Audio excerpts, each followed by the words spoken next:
विषय है और ये विषय उन लोगों के लिए है। सबसे पहले जो लोग चौकी लगाते हैं या जिसके ऊपर शक्ति आती है उनके लिए सबसे महत्वपूर्ण विषय है ये भी चौकी बंद कैसे जाती है, शक्ति बंद कैसे जाती है। जब हम शक्ति आती है तो वचन करके जो आगे बात करते शक्ति से, उसके बाद भी शक्तियाँ बंद क्यों जाती है। शक्ति किसी भी देवी की हो या देवता की हो, शक्ति हनुमान जी की हो, माता काली की हो, माता चुगानन की हो, माता मदनन की हो, माता शीतला की हो या अन्य पीरों की शक्ति हो, कोई भी हो, तो वो बंद कैसे जाती हैं, चौकियाँ गद्दियाँ बंद कैसे जाती हैं। सबसे पहले तो आप लोगों ने इसके विषय में जानकारी होनी चाहिए कि चौकी बंद कैसे जाती है, उसका कारण क्या है। उसका सबसे बड़ा कारण क्या है, जैसे शरीर में शक्ति आनी शुरू हो जाती है या कोई अपनी गुरुजी से सेवा करके शक्ति ले लेता है, उसके पास शक्ति तो आ गई है लेकिन उस शक्ति को पावर नहीं देता, जागृत नहीं करता। जैसे हनुमान जी की शक्ति को माता मजानन की शक्ति बांध देती है, ये कैसे हो सकता है। कई बार विषय चर्चा में आए ये हो कैसे सकता है। या माता काली की शक्ति को हनुमान जी बांध देते हैं या अन्य कोई पीर बांध देता है, तो ये हो कैसे सकता है। इसका सबसे बड़ा कारण क्या है, जो भी हमारे पास शक्तियाँ चल रही है, देवी की हो या किसी देवता की हो या किसी पीरों की हो, शक्ति आने के बाद उनको शक्ति को पावर देने के लिए हमने समय पर टाइम से भोग की आवश्यकता है और समय पर जप की आवश्यकता है। जितना आप उस शक्ति के नियमित रूप से जप करोगे, ज़्यादा से ज़्यादा उसका जप करोगे, ध्यान करोगे, उस शक्ति का जिस भी अपने मन के अपने भाव से उसको ध्याओगे, शक्ति उतनी ही पावरफुल होगी। शक्तियाँ कोई भी छोटी और या शक्ति कोई बड़ी नहीं होती है। शक्ति के अंदर जो पावर होती है, भी आपने उस शक्ति को कितना जागृत किया है, उसको पावर कितनी दी है, वो पावरफुल होती है।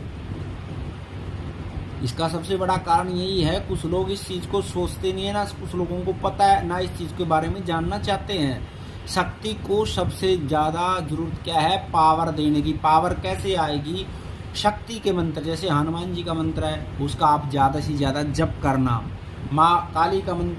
माता काली की शक्ति है आपके पास, उसकी ज़्यादा से ज़्यादा आपको जप करना।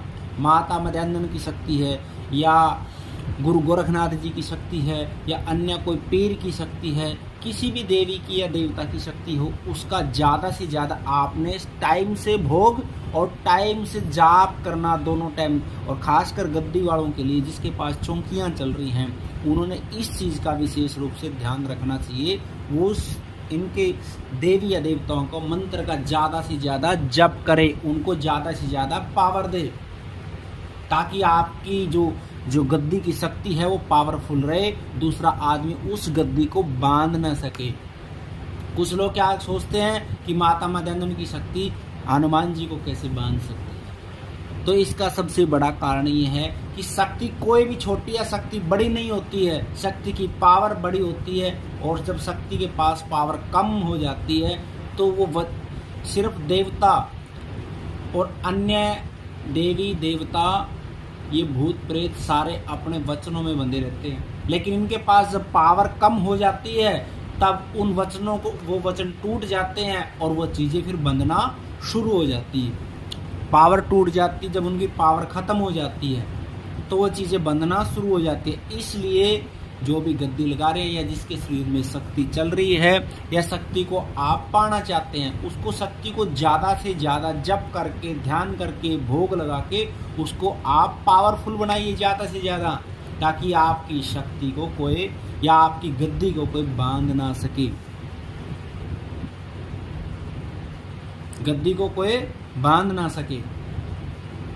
सबसे बड़ा कारण यही है कि हमारे पास शक्ति तो आ गई, उसके बाद हम ना तो मंत्र जप करते हैं, ना हम शक्ति को भाव देते हैं, तो शक्ति क्या करती है, शक्ति कमज़ोर पड़ जाती है। उसके बाद जिन लोगों आजकल क्या हो रहा है, एक दूसरे से जलन होती है, तो जो आदमी जलन कर रहा है उस शक्ति, उसकी कमजोर शक्ति को देखते उस गद्दी को बांध देते हैं और फिर बाद में घूमते रहते हैं पुच्छा वाला दूसरे पुच्छा वाला के पास, मेरी गद्दी बांध दी।